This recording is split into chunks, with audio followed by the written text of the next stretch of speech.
नेता नसीम खान ने मुंबई में मीडिया से बातचीत के दौरान रोहित आर्यन मामले पर अपनी प्रतिक्रिया व्यक्त करते हुए कहा कि यह घटना बेहद दुखद है और इसकी गहराई से जांच होनी चाहिए। वहीं 1 नवंबर को होने वाले सर्वदलीय मार्च के बारे में उन्होंने बताया कि लोकतंत्र और संविधान की रक्षा के लिए सभी दल, कार्यकर्ता और सामाजिक संस्थाएं इसमें भाग लेंगे।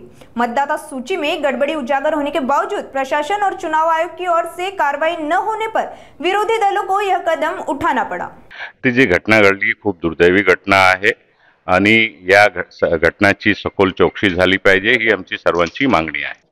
नाही, कारण ज्या माणसाचा जो आर्य नावाचा माणसाचा एन्काउंटर करण्यात आलेला आहे पोलिसांतर्फे, तो महाराष्ट्र शासनाच्या एक प्रोजेक्टचा हिस्सा होता, एक भाग होता। त्यांनी तो प्रोजेक्ट मध्ये काम करत होते आणि त्यांचा मागचा सुद्धा काहीतरी प्रॉब्लेम असं झाला होता आणि त्यांनी त्यावेळचे जे शिक्षण मंत्री होते त्यांच्या घराच्या बाहेर त्यांनी प्रदर्शन वगैरे केला होता आणि आजकाल परत जी काल घटना घडली ती घटनाच्या मागे कोण आहे, काय आहे, कारण काय आहे, ती सगळी वस्तुस्थिती झाली पाहिजे म्हणून चौकशीची मागणी आम्ही सर्वांनी केलेली आहे। नाही, लोक सगळे नेते सहभागी होणार आहेत, कार्यकर्ते सहभागी होणार आहेत, अनेक पक्ष त्याच्यामध्ये सामील होणार आहेत, अनेक सामाजिक संस्था त्याच्यामध्ये सामील होणार आहे।